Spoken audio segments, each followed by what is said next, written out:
ज्या निमित्तानं आपण या ठिकाणी ही प्रवचन सेवा आयोजित केलेली आहे, आपल्या या भिवंडी तालुक्यातील आणि हे करमाळे गाव, आणि या करमाळे गावातील हे पाटील परिवाराचे पिताश्री कैलासवासी पांडुरंग नारायण पाटील बाबांना 8 जुलै 2024 रोजी देवाज्ञा झाली. त्यांचं वृद्धापकाळाने निधन झालं आणि त्यांच्या उत्तर कार्यांच्या निमित्तानं आज आपण या ठिकाणी ही प्रवचन सेवा आयोजित केलेली आहे. बाबांच्या पश्चात बाबांची मुलं अर्थात अशोक दादा असतील, अरुण दादा असतील, रंजनाताई असतील, बाबांचे पुतणे असतील, बाबांची नातवंड असतील, सुना असतील, संपूर्ण हा पाटील परिवार, आप्तेष्ट मित्र परिवार आणि ग्रामस्थ मंडळी, त्याचप्रमाणे बाबांच्या धर्मपत्नी आमच्या आईसाहेब अर्थात द्रौपदी आईसाहेब असतील. आपल्याला माहिती आहे, जवळजवळ 18 वर्षापूर्वी या ठिकाणी बाबांना अर्धांग वायूचा आजार झाला आणि त्या आजाराला सामोरे जात असताना या ठिकाणी त्या आजारातून बरं वाटावं, मुक्त व्हावं, यासाठी या परिवाराने बाबांना दीर्घायुष्य लाभावं म्हणून आटोकाट प्रयत्न केला, अनेक प्रकारे प्रयत्न केला, डॉक्टर उपचार केले, ज्याने कोणी काही सांगितलं ते सगळे उपचार करण्याचा प्रयत्न या परिवाराने केला, मुलांनी केला, परिवाराने केला, आप्तेष्ट नातेवाईकांनी केला. जवळजवळ 18 वर्षापासून त्या ठिकाणी बाबांची तब्येत बिघडलेली, पण विशेष म्हणजे तरीही चालते बोलते असलेले बाबा, काठीचा आधार घेऊन या ठिकाणी कार्य करत असलेले बाबा, 3 वर्षापासून तो आजार दीर्घ झाला, जास्त प्रमाणात झाला आणि त्या ठिकाणी जवळजवळ 3 वर्षांपासून या परिवाराने बाबांची सगळ्या प्रकारची सेवा करण्याचं काम केलं. मी म्हणेन, खऱ्या देवाची पूजा आणि खऱ्या देवाचं, चालत्या बोलत्या देवाची सेवा करण्याचं भाग्य या परिवाराला लाभलं असं म्हणायला हरकत नाही. आणि जवळजवळ 3 वर्षांपासून अधिक काळ या सुनांनी, आईने, मुलांनी, नातवांनी चांगल्या प्रकारे बाबांची सेवा केली. आणि या ठिकाणी औषधोपचार चालू असताना, डॉक्टर उपचार चालू असताना, बाबांची सेवा चालू असताना वयाच्या 84व्या वर्षी बाबांनी तुमचा आमचा निरोप घेतला. हाडाचे शेतकरी, शेतामध्ये कार्य केलं, अतिशय चांगल्या प्रकारे कार्य केलं. जेवढं चांगलं जगता येईल तेवढं चांगलं जगण्याचा प्रयत्न केला, जेवढा चांगला वागता येईल तेवढा चांगला वागण्याचा प्रयत्न केला. मुलांवर चांगल्या प्रकारे संस्कार केले, नातवंडांच्यावर चांगल्या प्रकारे संस्कार केलं, मुलींवर चांगल्या प्रकारे संस्कार केले. आणि ह्या मुलाबालांचं संगोपन करत असताना, त्यांच्यावर संस्कार करत असताना वयाच्या 84व्या वर्षी बाबांना देवाज्ञा झाली, अर्थात बाबांनी तुमचा आमचा निरोप घेतला. बरं का, या ठिकाणी जन्माला आलेल्या प्रत्येक माणसाला, प्रत्येक जीवाला जावं लागणार आहे. बरं का, सगळ्या ठिकाणी पर्याय चालतो, बऱ्याचशा ठिकाणी बदली माणसं चालतात, मृत्यूच्या ठिकाणी बदली माणूस चालत नाही, पर्याय चालत नाही. जी जी साधन संपत्ती आहे, ज्याच्या बळावर, ज्याच्या अहंकारामध्ये आम्ही जीवनभर कार्य करतोय, आयुष्यभर कार्य करतोय, मृत्यूच्या वेळी त्यापैकी काहीही चालत नाही, काहीही उपयोगी येत नाही. बरं का, ज्या वेळेला जीवनाचा प्रवास चालू असतो त्यावेळेला वेगवेगळ्या गोष्टींचा अहंकार माणसाला असतो. जर त्याला त्याच्या तारुण्याचा अहंकार असेल तर आपल्याला एवढं माहिती आहे की तारुण्य हे चिरकाल टिकत नाही. हळूहळू जसा माणसाचं वय वाढत जातंय तशी तशी वाटचाल माणसाची वृद्धापकाळाकडे होत जाते. आम्ही एक विचार केला पाहिजे की ज्या तारुण्याच्या बळावर, ज्या अहंकाराने आम्ही कार्य करतोय ते तारुण्य टिकणार नाही, चिरकालापर्यंत, काही काळापर्यंत टिकणार नाही. ज्या श्रीमंतीच्या बळाने, अहंकाराने आम्ही कार्य करत असू द्या, धन दौलत साधन संपत्तीच्या बळावर आम्ही कार्य करत असू, एक विचार केला पाहिजे की ती धन दौलत सुद्धा शेवटच्या वेळेला, मृत्यूच्या वेळेला आम्हाला काही उपयोगी येत नाही. ज्या मुलाबालांच्या अहंकाराने, बळाने, नातेवाईकांचा अहंकार असतो काहींना, बरं का, काहींना आपल्या ज्ञानाचा अहंकार असतो, अभिमान असतो, या सगळ्या प्रकारचा अभिमान जो आहे ना, तो तिथे कुठल्याही प्रकारे उपयोगी येत नाही, कुठल्याही प्रकारे उपयोगी येत नाही, बरं का. आणि म्हणून जाणं सत्य आहे, मृत्यू सत्य आहे, प्रत्येकाला जावंच लागणार आहे माऊली, प्रत्येकाला जावंच लागणार आहे. जाण्याच्या आधी, या जगाचा निरोप घेण्याच्या आधी आम्हाला बरंच काही करायचं आहे, बरं का माऊली. जगाचा निरोप प्रत्येकाला घ्यायचा आहे, पण जगाचा निरोप घेण्याच्या आधी आम्हाला आमचं हित साधायचं आहे, आम्हाला आमच्या हिताचं कार्य करायचं आहे, आम्हाला आमच्या जीवनाचा उद्धार करून घ्यायचा आहे. 83,99,999 योनीतून आम्हाला मुक्त व्हायचं आहे. 84 लक्ष जीव योनीचा फेरा आम्हाला चुकवायचा आहे, चुकवायचा आहे आम्हाला, बरं का. हे कार्य आम्हाला करायचं आहे. आणि म्हणून ज्या परिवारामध्ये आज आपण हे प्रवचन श्रवण करतोय, पाटील परिवार, बरं का, माऊली मी आल्यानंतर पण या ठिकाणी बोललो की मी प्रत्येक ठिकाणी प्रवचनाला जात असताना ग्रंथ आणि व्यासपीठ माझ्या बरोबर असते. पण पावसाळ्यामध्ये काय होतंय, नेमकं ज्या बॅग मध्ये मी ग्रंथ ठेवतोय त्या बॅग मध्ये मला धोतर न्यावा लागतोय, कारण तिथे गेल्यानंतर धोतर घालत असतो. आणि ज्या डिकीमध्ये मी व्यासपीठ ठेवतो त्या डिकीमध्ये मला रेनकोट ठेवावा लागतो. तर मग आजचा विषय मी तुम्हाला सांगतो, आत्ताचा चालू वर्तमान कालाचा. प्रवचन कुठे आहे माहित नाहीये, करमाळा गाव कुठे ही माहिती नाही, पण मला माहितीये गावात गेल्यानंतर कुठेतरी व्यासपीठ मिळतो, एखाद्याच्या घरी ग्रंथही मिळतो. पण गावाच्या रस्त्याला जात असताना जेव्हा गावाच्या अर्धा किलोमीटर अलीकडेच बॅनर बघितला आणि 1-2 घर फक्त बघितल्यानंतर मला असं वाटलं की हे शेतावर राहत आहेत, गाव अजून कुठे पुढे आहे ते माहिती नाही. आणि शेतावर जर राहत आहेत तर पहिली पंचायत होणार ग्रंथाची. म्हणजे शेतावर राहणाऱ्यांकडे ग्रंथ नसतो असं माझं म्हणण्याचा उद्देश नाही, बरं का, असं म्हणण्याचा उद्देश नाही. बहुतांशी अनेकांच्या घरामध्ये ग्रंथ नसतो असं मला म्हणायचं आहे. पण खऱ्या अर्थानं इथे आल्यानंतर मला व्यासपीठा सखत ग्रंथ पाहायला मिळाल्यानंतर खऱ्या अर्थानं आनंद वाटला की आज योग्य ठिकाणी आपलं प्रवचन आहे. आणि खऱ्या अर्थानं माणसाच्या आयुष्यामध्ये जे काही कार्य करायचं आहे ते आध्यात्मिक कार्य ह्या घरामध्ये घडतंय असं म्हणायला हरकत नाही. ती देवपूजा, ते देवाचे विचार ह्या घरामध्ये घडतात असं म्हणायला हरकत नाही. आज आम्ही आमच्या संसारामध्ये कार्य करत असताना एकदा माणूस संसारामध्ये अडकला, काय म्हणतात इथे, संसार म्हणजे सवेची स्वार नाही मरणासी उदार. संसारामध्ये एकदा काय माणूस अडकला ना की तो मरायला पण तयार होत नाही, एवढा गुंतून जातो. बाकी ठिकाणी कधीतरी नातेवाईक बोलतात पूर्वी तरी यायचा कधीतरी, पण आता आमच्या गावचा रस्ता काही तुम्हाला दिसत नाही. तेव्हा तो पण बोलतो काय करणार, संसारात गुंतलेला माणूस कुठे जमतय का याय जायला. म्हणजे तो मान्य करतोय मी संसारात गुंतलोय. काय पूर्वी तरी तुम्ही अनेक कार्यक्रमांमध्ये कुठेतरी दिसायचे तरी, असायचे तरी, पण आता बरेच दिवस झाले तुम्ही कार्यक्रमात सुद्धा दिसत नाहीत. नाही हो, संसारच सुटत नाही माणसाला, संसारच नाही सुटत, स्वतः बोलून दाखवतोय तो. बरं, ह्या सगळ्या ठिकाणी त्याला जायला वेळ मिळत नाही, काही ठिकाणी त्याला जाता येत नाही,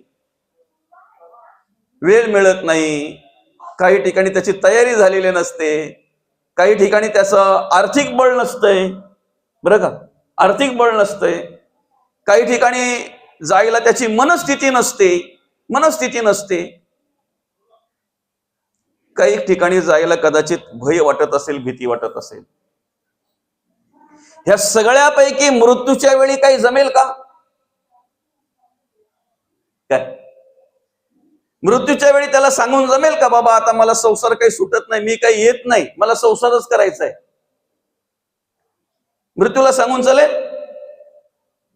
मृत्यूला सांगून चालेल का, माझी काही परिस्थिती नाही दादा, प्रवासात माझ्याकडे काहीच नाही, माझ्या खिशात काही नाहीये, तू न्यायला आलाय बरोबर आहे, पण माझी परिस्थिती नाही ना तशी? काय मृत्यूला सांगेल का, दादा मला ताप आलाय, आज घरी कार्यक्रम आहे दादा, मला का नेतोय तू, मी तरुण आहे, मी चांगला आहे, मी व्यवस्थित आहे, मी धडधाकट आहे, मला हिरवा ढेकर पण नाही, कुठल्या प्रकारचा आजार नाही, आमच्या बाजूला एक आजोबा आहेत, कधीपासून ते पडलेले आहेत, त्यांना घेऊन जा ना. मृत्यूला पर्यायी माणूस पण चालत नाही. ज्याला आला त्याला जावंच लागतंय, आला त्याला जावंच लागतंय. फक्त आम्ही गुंतलोय कशात माहितीये का? एकदा माणूस संसारामध्ये गुंतला आणि संसारात जर मनासारखं सगळं असेल, ऐका व्यवस्थित, जर मनासारखं सगळं असेल तर त्याला असं वाटतंय माझा संसार कधी संपूच नाही. खरं आहे की खोटं आहे? मनासारखं जर सर्व संसारामध्ये असेल तर त्याला काय वाटतंय, माझा संसार कधी संपूच नाही. पण मनाविरुद्ध जर काही झालं तर त्याच दिवशी त्याला असं वाटतंय, ह्या संसार नाही, भांडी कुंडी नाही, घरदार नाही, पोराबाला, असा वाटतंय सगळा सोडावा काय आणि देव देव करत बसावं. म्हणजे माणसाला देव कधी आठवतो? देव कधी आठवते माणसाला? हे समजतंय ना तुम्हाला? त्याला कारण आहे. आम्हाला ज्या गोष्टी आवडायला पाहिजे त्या गोष्टी न आवडता नको त्या गोष्टींमध्ये आम्ही गुंतलेलो आहोत, नको त्या गोष्टींमध्ये गुंतलेलो आहोत. आता मगाच्या विषयाला परत एकदा स्पर्श करतो. ह्या घरामध्ये ग्रंथ आहे, व्यासपीठ आहे, पुन्हा एकदा त्या विषयाला मी स्पर्श करतो. काय मला माहिती नाही ही माणसं किती श्रीमंत आहेत बरं का, आणि कार्यक्रम आला त्या माणसांची श्रीमंती विचारून जाणारा महाराज मी नाही बरं का.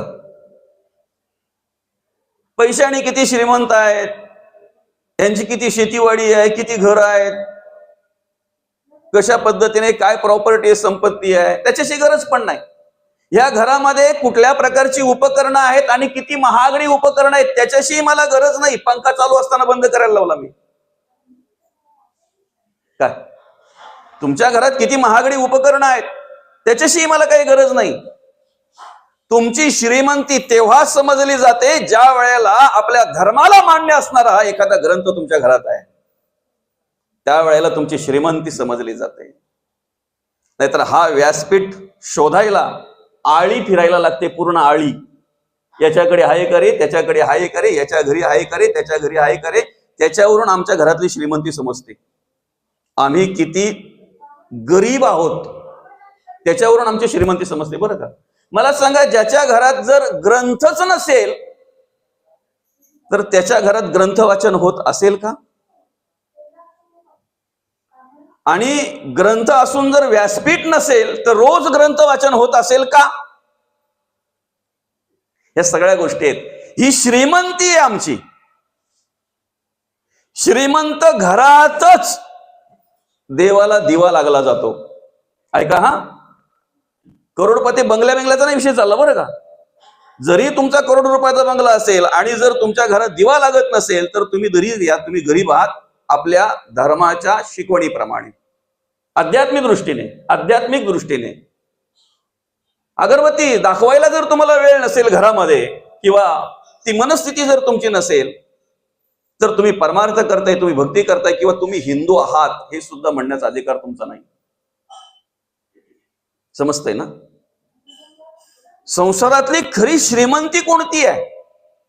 जे आम्हाला आवडायला पाहिजे ते आवडत नाही, आणि जे अति आवडायला नको ते आम्हाला अति आवडतंय. आणि कुठलीही गोष्ट अति झाली हे असे बाल पूर्वी बरं का. आता हे घर तुम्ही शेतावर नंतर बांधलेलं आहे बरं का. ह्या बालांच्यावर आहे ना अशा म्हणी लिहिलेल्या असायच्या. काका खरं आहे की खोटं आहे? वाचले असतील तुम्ही, बरोबर आहे की नाही? त्याच्यामधली एक म्हण, अति तेथे माती. त्याच्यामधली एक म्हणी असं अनेक असायच्या, पण त्यातली एक म्हण, अति तेथे माती. कुठल्याही गोष्टीची एकदा अति झाली की माती व्हायला वेळ लागत नाही. कुठलीही गोष्ट असू द्या. संसारामध्ये अति गुंतला माणूस, अति समजायचा तो त्याच्यातच जाणार, त्याच विषयामध्ये, त्याच गोष्टीमध्ये त्याचा अंत होणार. बरं का माऊली? अध्यात्म परमार्थ करताना सुद्धा श्रद्धा कशी असावी? श्रद्धेचं रूपांतर ही जर अतिश्रद्धा असेल, अति हा, तर त्याचं रूपांतर ही अंधश्रद्धेने होतंय. बरं का? पूर जर आलेला आहे, पाणी वाहत आहे, पाणी भरत आहे असं समजते, खालची शेतं भरत आहेत, रस्ता बंद होत आहे, घराला पाणी लागलेलं आहे, एवढं समजल्यावर माणसाने विचार करावा, जरा कुठेतरी उंच ठिकाणी जाऊन आपण थांबावं. बरोबर आहे की नाही? गावातून रस्त्यातून चालणारी माणसं आवाज देत आहेत, ओ दादा, अहो घर सोडा तुम्ही, चला आमच्या बरोबर त्या टेकडीवर जाऊन थांबू आपण, पाऊस आलेला आहे, पाणी भरलेलं आहे. आणि एकदा जर पाणी भरलं निघता येणार नाही. माणसं ओरडून सांगतायत. हा घरातल्या देव्हाऱ्याच्या पुढे जाऊन हात जोडतोय, देवा वाचव बाबा मला, वाचव मला. घर सोडायला मागत नाही. मनामध्ये विषय काय, विचार काय, ही सगळी परमार्थ करत नाहीत, भक्ती करत नाहीत, म्हणून ती पळत चालल्यात तिकडे टेकडीवर. मी देवाचा आहे, मी देवाची भक्ती करतोय. बघा आपला विषय काय, श्रद्धेचं रूपांतर जर अतिमध्ये झालं तर त्याचं रूपांतर अंधश्रद्धेमध्ये होतंय, अंधश्रद्धेमध्ये होतंय.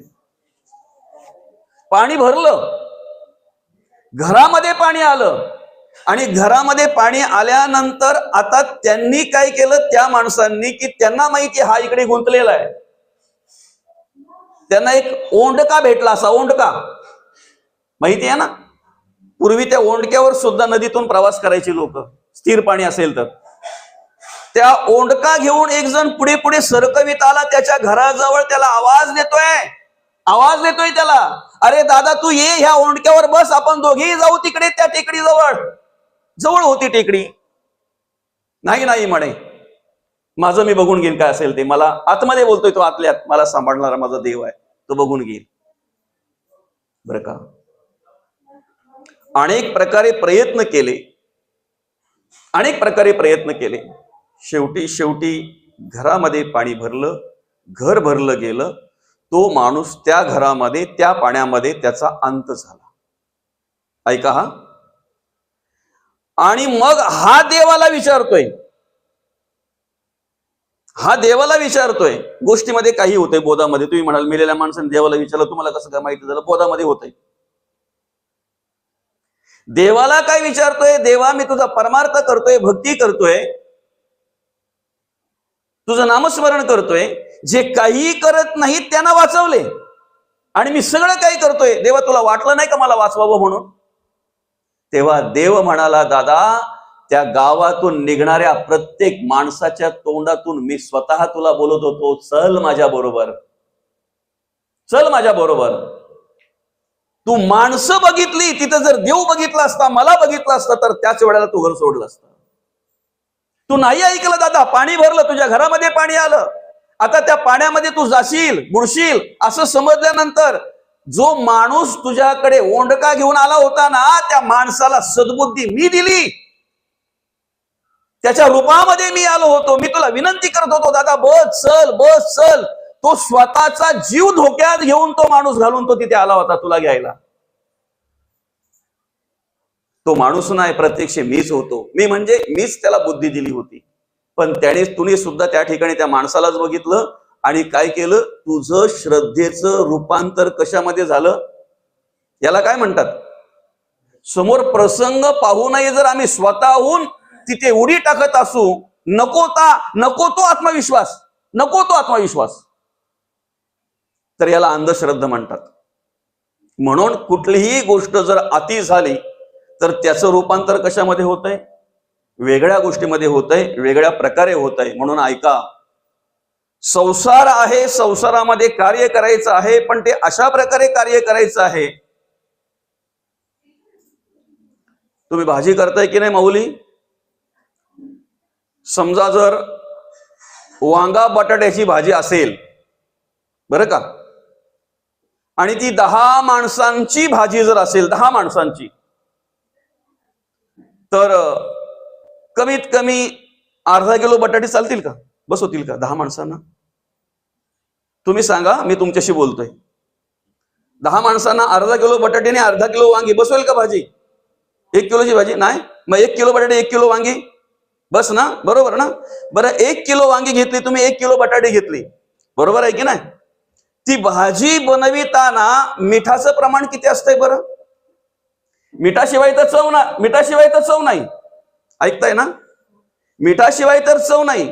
मग 1 किलो वांगी 1 किलो बटाटे घेतल्यानंतर तुम्ही त्याच्यामध्ये 1 किलो मीठ टाकताय का? आमचं संसार करताना तसंच होतंय ना. संसार करताना आमचं तसंच होतंय, म्हणून आम्हाला संसारामध्ये दुःख प्राप्त होत आहे. ऐका, तेही जाऊ द्या, चला आता पुढे सांगतो तुम्हाला. एक गोष्ट आवडीने करायची, एक गोष्टीने सवडीने करायची आहे, बरं का? आम्हाला आमच्या आयुष्यामध्ये अनेक काही गोष्टी अशा मिळतात, काही आवडीने करायच्या, काही सवडीने करायच्या. मला सांगा, संसार आवडीने करावा का सवडीने?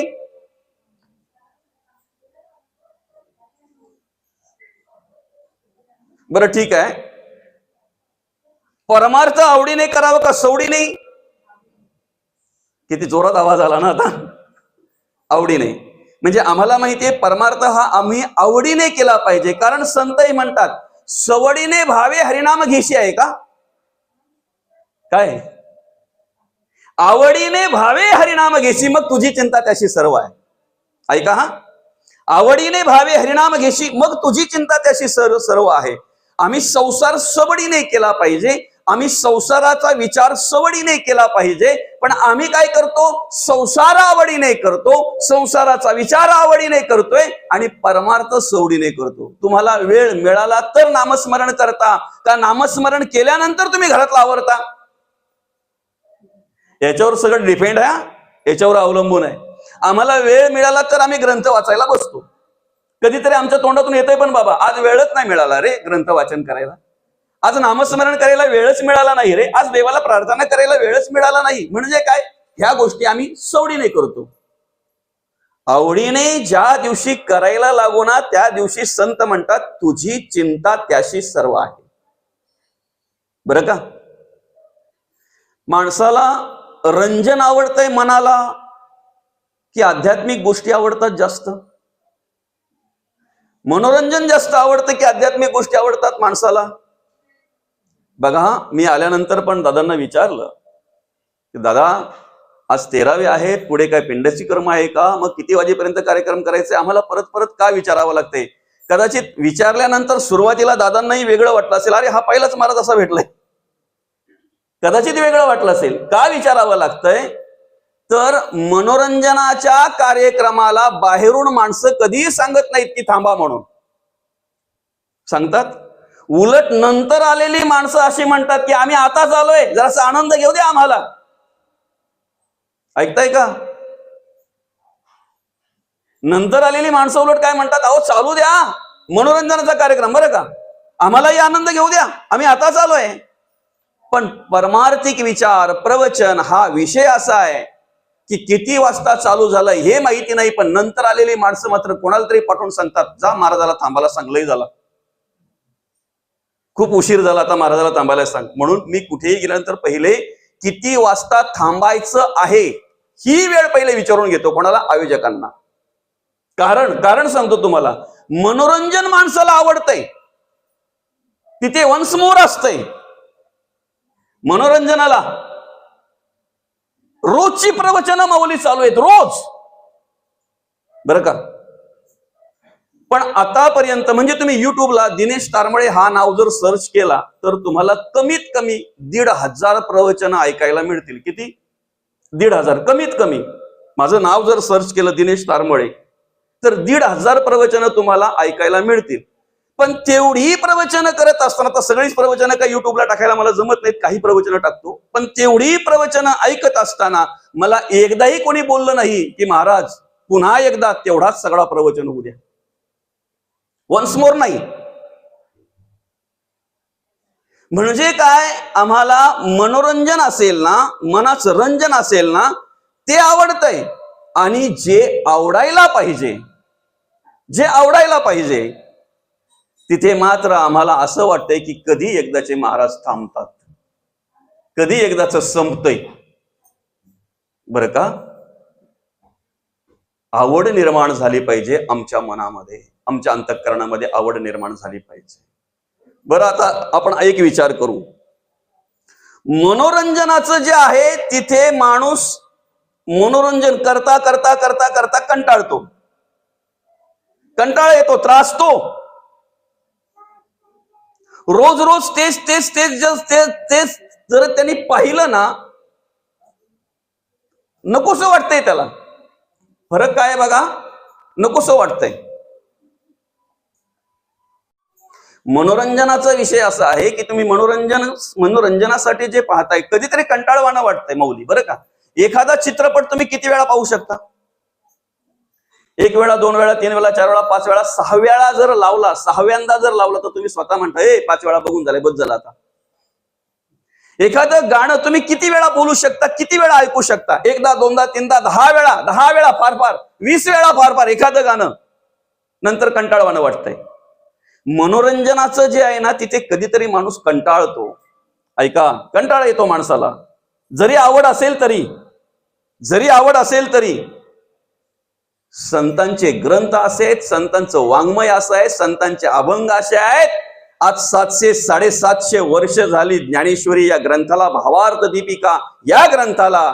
आजही त्या ठिकाणी आम्ही नतमस्तक झालो तर तेवढं सामर्थ्य आज आम्हाला प्राप्त होत असते. कधीही कंटाळा नाही, कधीही आळस नाही, कधीही थांबावं संपावं कधीही वाटत नाही. काय वाटतंय, शेवटच्या श्वासापर्यंत हे विचार आमच्या कानावर पडले पाहिजे. जेव्हा अंतःकरणामध्ये आवड निर्माण होत असते तेव्हा फरक कळतो ना तुम्हाला. आता चला आपण घरात येऊन जरा थोडासा दुसरा विचार करू, म्हणजे याच्यातला फरक कळेल आपल्याला. मला सांगा, हॉटेलचं खायला माणसाला जास्त आवडतंय का घरचं खायला माणसाला जास्त आवडतंय? प्रामाणिकपणे सांगा. हा, हॉटेलचं, बरोबर आहे ना? हॉटेलचं बरोबर आहे की नाही? तुम्हाला जर हॉटेलचं रोज बनवून दिलं, हॉटेल सारखंच, किती दिवस खाल तुम्ही? नाही खाऊ शकत, बरोबर आहे ना ताई? 1दा, 2दा, 3दा, फार फार 5 वेळा, 5 दिवस हॉटेल सारखं खाल. 6व्या दिवशी स्वतः बोलाल आपली घरची चटणी भाकरी बरी आहे. बरोबर आहे ना? तुमच्या मनाला काय आवडतंय? हॉटेलचं, बरोबर. तुमच्या सगळ्यांच्या तोंडातून एकच आलं की आम्हाला काय आवडतंय? हॉटेलचं, बरोबर आहे की नाही? सगळ्यांची मनाची आवड काय ती, पण मनाची जी आवड आहे ती कंटाळवाणी आहे. अहो, जिथून खायला लागलोय ना आपण, तिथून डाळ भात खातोय, मरेपर्यंत खाणार आहोत. कधी कंटाळा आलाय? फरक कळतो ना तुम्हाला? फरक कळतो ना? डाळ भात जिथून खायला लागलोय आपण, तिथून खात आलोय, आजही खातोय. आणि जोपर्यंत भगवंताने हे आयुष्य दिलेले तोपर्यंत खाऊ ना. कंटाळा आलाय का कधी? कंटाळा नाही. पण आम्ही तिरस्कार कसला करतो? डाळ भातीचा. आणि आवडीने काय घेतो? हॉटेलचं, म्हणजे चांगलं चांगलं चुंगलं असेल ते. महत्वाचा विषय काय माहितीये का? काही गोष्टी आम्ही आमच्या आयुष्यामध्ये आवडीने करायचे, तर काही गोष्टी आम्ही आमच्या आयुष्यामध्ये सवडीने करायचे. बरोबर आहे? आता इथे जे पण काही आहेत ते 2-4 पुरुष, 10-12 पुरुष, ज्या काही महिला असतील त्या, 500 माणसं असतील तरी प्रवचन असंच झालं असतं, बरं का? त्याच्यात काही फरक नाही. आपण जेवढ्या आहेत तेवढ्या, फक्त आता बसल्या बसल्या एक संकल्प करा सगळ्यांनी. बसल्या बसल्या एक संकल्प करा सर्वांनी. सकाळी उठल्याबरोबर माझं आवरलं की नामस्मरण केल्याशिवाय मी घरातल्या कुठल्या कामाला हात लावणार नाही. फक्त सासूला सांगू नका म्हणजे झालं काम करायला. हे तर सून ठरवायची की मी घरातल्या कुठल्याही कामाला हात लावणार नाही, माझं नामस्मरण होत नाही तोपर्यंत तुम्ही मला चहा बनवून द्या, भाकरी वाटा भाजायला काय पीठ मळून ठेवा, मी आल्यानंतर मग करेन काय करायचं ते. हे असं नाही बरं का, याला परमार्थ म्हणत नाही, याला भक्ती म्हणत नाही. जरा व्यवस्थित ऐका. डोळ्याचे पण कान करा, कानांचे कान तर कराच. पण डोळ्यांचे पण कान करा, म्हणजे व्यवस्थित ऐकता येईल. माझ्या घरामध्ये माझ्या धर्माला मान्य असणाऱ्या एक तरी देवाचा फोटो पाहिजे. ऐका हा, एक तरी देव, तुमची जो श्रद्धा असेल तो, गणपती बाप्पा, दत्तगुरु, पांडुरंग, परमात्मा, जी श्रद्धा असेल तो देव पाहिजे. आणि एक स्मरणात ठेवा, आपल्या घरात ज्याप्रमाणे आपण भांडून भांडून भांडी आणायला लावतो, यमक मस्त जमलं, भांडून भांडून भांडी ठरवलेलं नाही हो का, अचानक आला ह्या बाबा, समजतंय ना? भांडून भांडून आपण भांडी आणायला लावतो बरं का. म्हणजे घरामध्ये कटकट करून, किती दिवस झालं मला बाजारला जायला भेटत नाही, यो बुवा रोज बाजारला जातो, आतापर्यंत किती वेळा सांगितलं असेल, वाट्या आणा, आपल्या घरात वाट्या नाही, 4च वाट्या राहिल्यात, माणसं 2च, वाटा किती आहेत? 4च, माणसं किती? 2च, वाट्या किती? 4च. सांगते मी किती दिवसापासून 1 डझन वाट्या आणा, 1 डझन वाट्या आणा, बरं का. वाट्या आणल्यानंतर पण तिचा आणा बंद होतंय का?